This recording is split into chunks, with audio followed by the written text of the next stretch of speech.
মরতে দেরি, বাড়িওয়ালারা কবরস্থানে নিয়ে যেতে দেরি করে নাই, নিষ্ঠুরতার পরিচয় দিতে দেরি করে নাই, নির্মমতার পরিচয় দিতে দেরি করে নাই।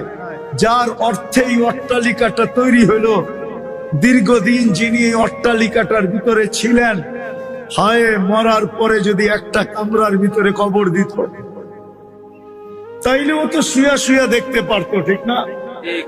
আর না হইলে বাড়ির বাউন্ডারির ভিতরেই যদি দেওয়ালের পাশে কবর দিত, তাও তো দেয় না। তাইলে বোঝা গেল দুনিয়া বড় নিষ্ঠুর। 60-70 বৎসরের দুনিয়া, চলে যাব। ইচ্ছা স্বাধীনতা দিছেন আমাকে বটে, এই জন্যই হস্তক্ষেপ করেন না। আর না হইলে সত্য এটাই, 24 ঘন্টা নুন কার খাই?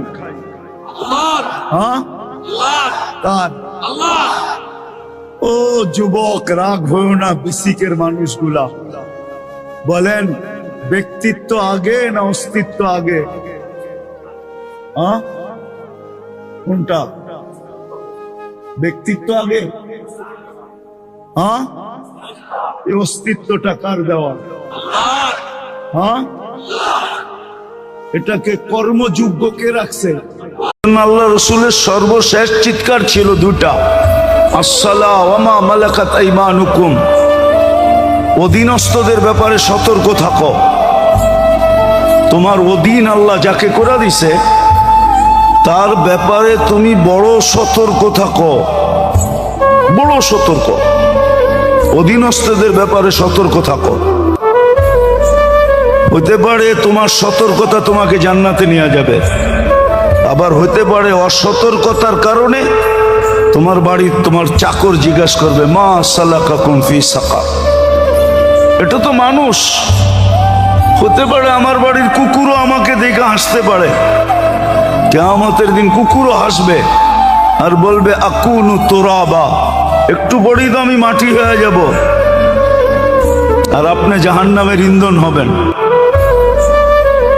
সত্য এটো। এই জন্য মানুষকে আল্লাহ সৃষ্টির ভিতরে সবচেয়ে বড় শ্রেষ্ঠত্ব এবং সবচেয়ে দামি হিসাবে তৈরি করছেন। এটাকে প্রমাণ করার জন্যই আল্লাহ আমাদেরকে ইসলাম দিছেন, আল্লাহ আমাদেরকে উম্মত বানাইছেন, আল্লাহ আমাদেরকে নিজস্ব দুটা জিনিস দিছেন।